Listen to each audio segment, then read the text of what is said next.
Hello, I'm Dango Rose. Welcome to the Mountaineer Podcast, where everybody's listening. The Mountaineer brings you the latest news of the Peak to Peak region, in print, online, through our podcast, social media, and special publications. Now, listen in to the latest news of the area with our local journalists.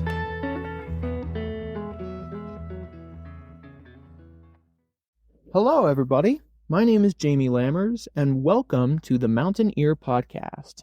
Today, I'm bringing you an audio library segment of an article published in the Thursday, August 28th, 2025 edition of the Mountaineer.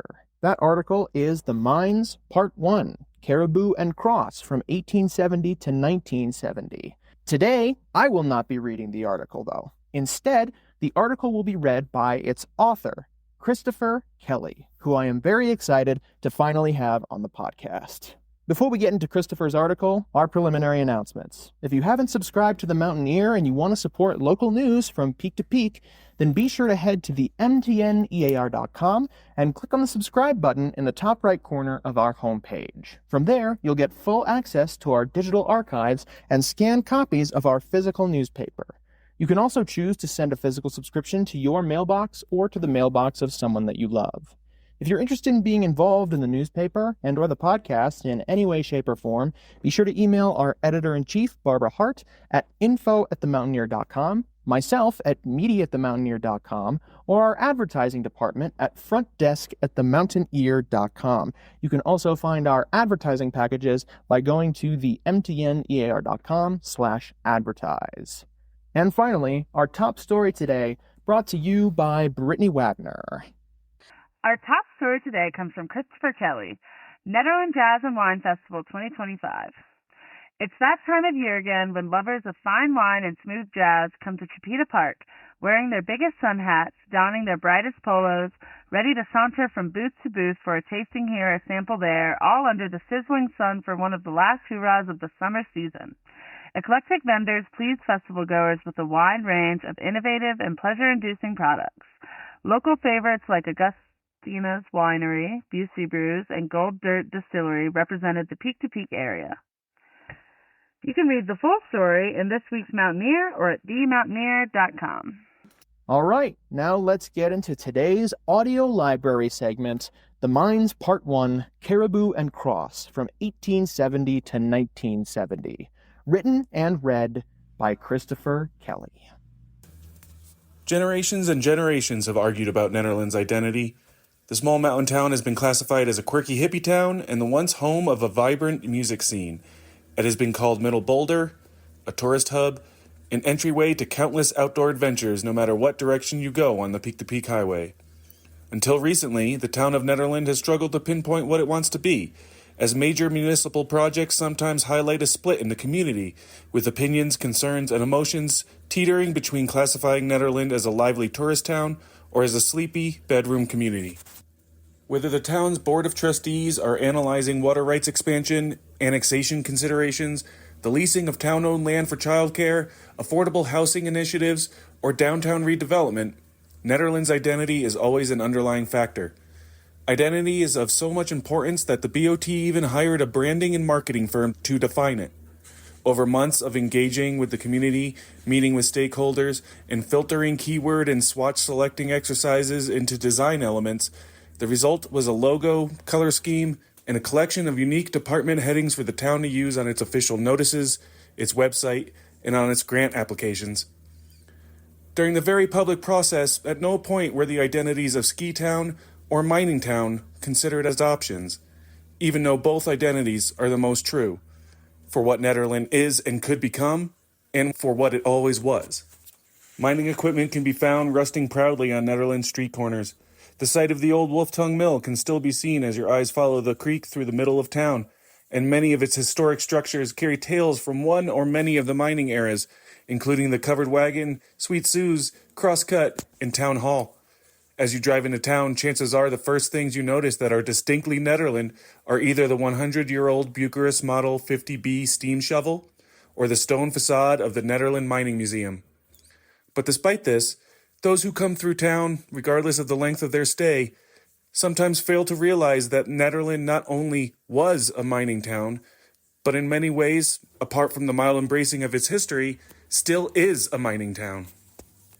Just 4 miles above Nederland, amongst the still visible foundations of Caribou, the ill-fated township that spawned Nederland, lies the town's namesake, the Caribou and Cross Mines, a site with a long storied history that continues today, with the mines being in operation as recently as just over 6 years ago. In 1869, these 3 gentlemen locate this silver deposit up near Caribou.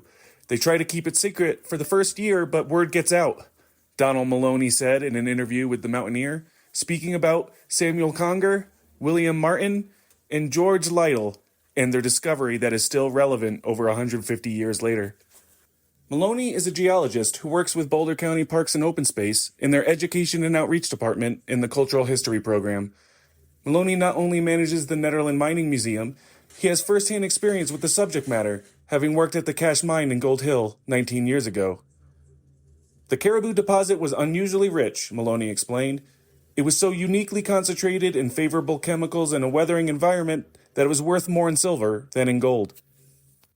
In 1870, Cincinnati capitalist Abel D. Breed purchased half of the Caribou claim for $50,000 and built the Caribou Mill, which gained fame as the most successful silver mill in the area, earning publicity for producing 30 silver bricks to pave the front of the Teller House in Central City for Ulysses S. Grant's visit in 1873. The news reached a Dutch investment group, the mining company Nederland, who became intrigued by Breed's success. They purchased the claim for $3 million, the equivalent to roughly $80 million today. However, during the 6 months process of the sale, Breed had the mine completely stripped. Within 3 years, they go bankrupt, Maloney said, matter-of-factly. After the Dutch's departure in 1875, what was then called Middle Boulder was changed to Nederland, meaning lowland, in honor of what the Dutch had nicknamed it during their short time here. The tungsten boom accelerated Nederland's growth into a true mining town. It became the lead producer of the popular wartime metal from 1909 to 1918 and produced more than $23 million worth of tungsten from 1900 to 1945. But when the boom died down, it took the mining industry with it and severely halted the town's progress. The Caribou and Cross Mines did not fare well during this time and was juggled by a few different owners before being shuttered in 1939. The last big boom was during the Korean War, Jim Smith told the Mountaineer about the last gasp of the country's need for tungsten. Jim is one of Mike and Jeanette Smith's 6 children, a part of a legacy family with roots in Nederland going as far back as 1946. The mining fell apart in 58 or 59. The ski area hadn't been built yet or anything, and a lot of people just packed up and moved to another mining town. And that was devastating to someone who the only thing they've done is mining, Jeanette said in a 2024 interview with the Mountaineer, describing how her husband had to adapt during that time. Mike had worked in many mines throughout his career, including Cold Springs, Conger, Cross, Eureka, and Tungsten Mill, and worked in construction and carpentry right up until retiring in 2000. Mike passed away in 2021, but he's remembered as a community leader and a fixture at Miners' Days, a festival no longer celebrated in Nederland that highlighted the culture of mining. The only games in town in the 60s were in Boulder County, Jim said. They would reopen those mines, but they never took off. Jim followed in his father's footsteps for a good part of his early career working in local mines, but he remembers clearly when things dried up. Up here there was nothing. Tungsten was dead, Caribou was dead, a lot of miners left or went to work for the state and for the county. Jim describes Nederland at that time inching towards ghost town status. They started busing kids in so the schools maintained population, he said. In the summers, I had 2 friends in town.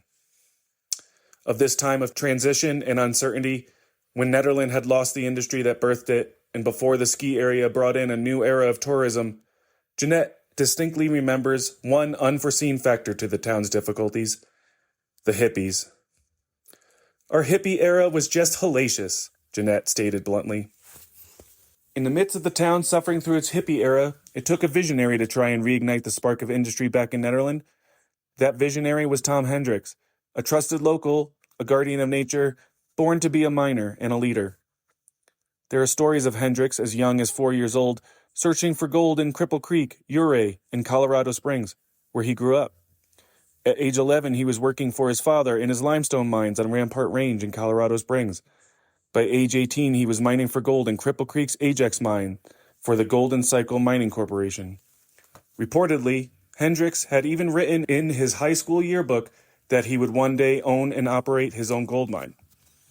The Good Hope Mine east of Ward, the Andesite Rock Quarry in Lyons, and the Comstock Mine on top of Caribou Hill, all operations where Hendricks cut his teeth while attending college at the University of Colorado in Boulder. I went to work up here in May of 1971, and my first job was a shaft sinking project at the Comstock Silver Mine, Hendricks said in an interview with Ann Diney in 2002 for the Boulder County Parks and Open Space and the Maria Rogers Oral History Program. I told the owner that I'd go to work for him if I could get a lease on the cabins here at the Cross Mine, Hendricks said. I met the owners from California and they said we'd love to have somebody in the cabins, upkeeping them and maintaining them and watching over the Cross Mine. So they let me live here while I was working at the Comstock Mine. Soon after that arrangement, the Caribou Mining District was created and the Hendricks Mining Company was established, who in 1974 became the official owner and operator of the Caribou and Cross Mines. When I first went to California, I didn't have one dime to my name, he said. I was living from paycheck to paycheck, and I tried to convince the family, that were descendants of the whole mining ranching family from California, that at age 22 I could open a gold mine and make it work. They said, "You're a little young to be doing this," and I kept hammering them, and in 1974 they gave me a 15-year lease on this mine. So I quit work at the Comstock and immediately started with a pick and a shovel and a wheelbarrow. I still have that wheelbarrow. I didn't even know what the price of gold was. I just knew that I wanted to open my own gold mine. The Hendricks Mining Company owned the Caribou and Cross mines for 43 years, during which Hendricks grew from drawing maps of his mines onto the back of Safeway bags by candlelight to being the first mining company in Boulder County to create 3D digital renderings of their vein maps. Hendricks ushered in a new era of mining that was committed to flexibility in a changing political climate, to environmental responsibility, and to being a good neighbor to Nederland. Then, in 2017, the Hendricks Mining Company and the claims on the Caribou and Cross mines were bought by a relatively unheard of entity known as Grand Island Resources. In the following years, GIR's attempts to further modernize the mines would be marred by a major tunnel collapse, the loss of their president, and a cease and desist order from state regulators in regards to pollutant violations involving traces of copper and lead found in Nederland's watershed.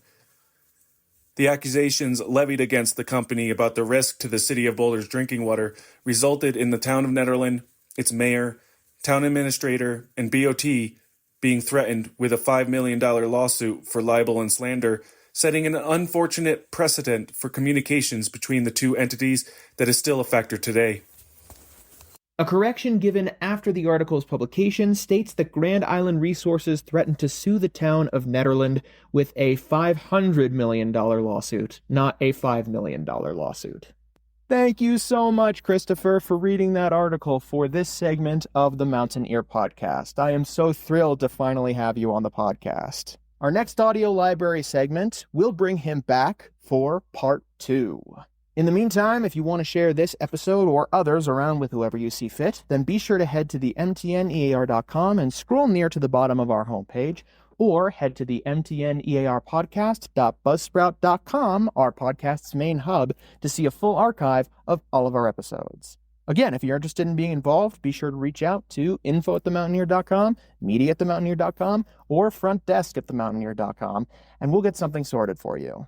And finally, for all of our most important pages, you can check individual episode descriptions of our podcast or check out our important pages on the top right side of our homepage. You can find our Facebook, Instagram, YouTube, Facebook, and events calendar where you can submit community events at your venues or for local folks.